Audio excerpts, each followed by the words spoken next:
What's up YouTube, this is Coding for Noobs and welcome to your 20th Java programming tutorial. And in this tutorial we're going to learn how to read all the random numbers and store them in an array. All the random numbers that we wrote to our file in our last tutorial. So if you don't remember, this is actually our random number file, and basically we used our random number function to output 100 numbers to our random number file.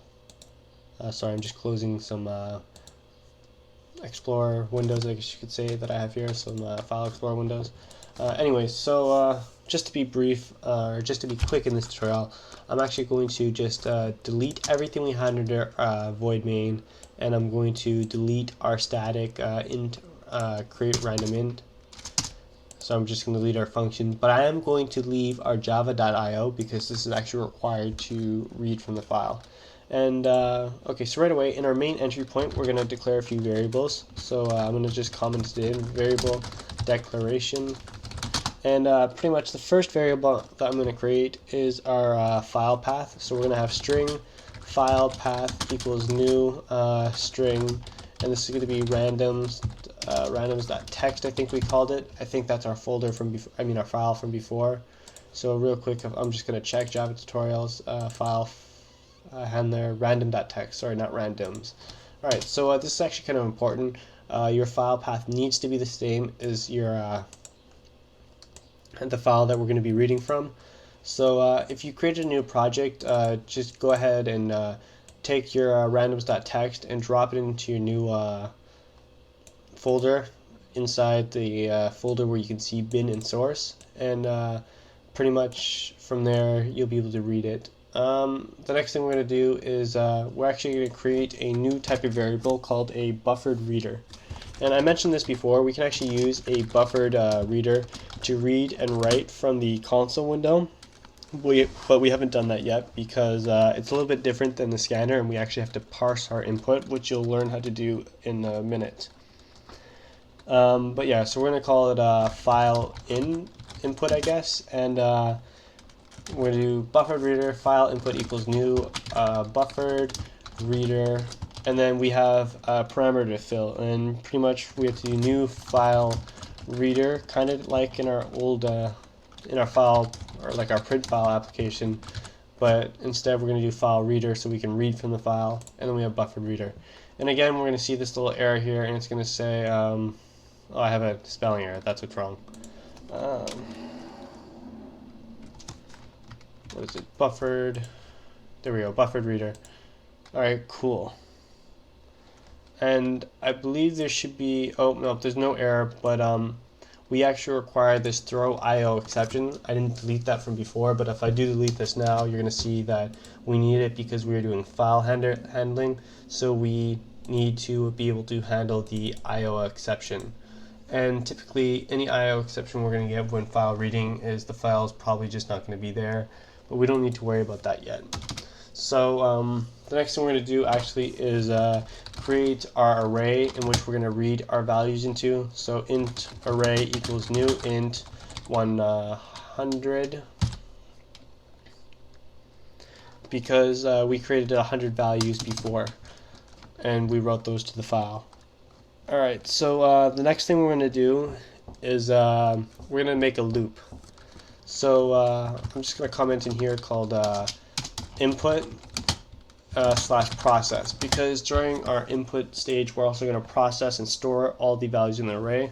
So we're going to do a nice counted loop to read these. So we're going to have for int I equals 0, I is less than array dot length I plus plus. So all we're saying right now is let's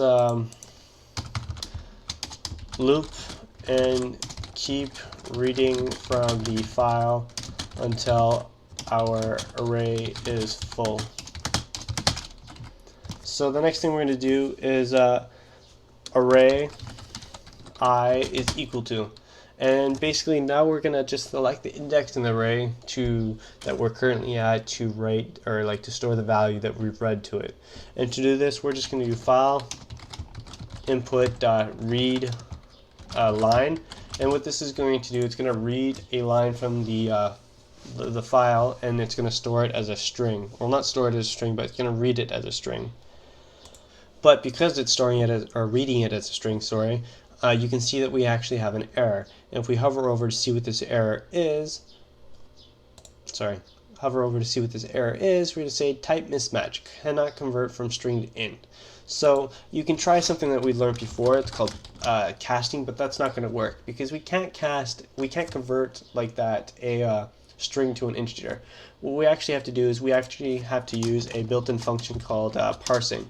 And to convert a string to an integer, we have to do integer.parse int, and then inside of our parameters, we're actually going to have the file input.readline. And what that's going to do is it's going to take the string and grab the integer inside it. And that's how we're going to store it in our array.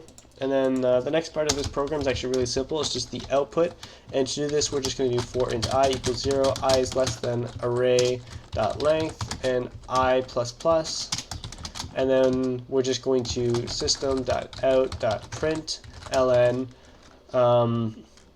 array I. So all we're doing is outputting the 100 integers into our console window. So when we hit play, we're going to see that it read actually all of our random numbers inside of our file. So just to show you that it did work, I'm just going to open up this file right here, and we're going to see, scroll to the top, 31, 37, 26, 2, 41, etc., etc., etc., and you can see that it actually read all 100 numbers inside of our file. That pretty much concludes this tutorial. This code I'll put on Pastebin again, and I'm just going to do this real quick, just comment in. Parsing will grab the integer within the string that is read from the file. And that's all you really need to know about parsing for now. And then this just loops through the array, so loop through the array and print out each value. Yeah, so that concludes this tutorial. I hope you learned some basic file reading right now.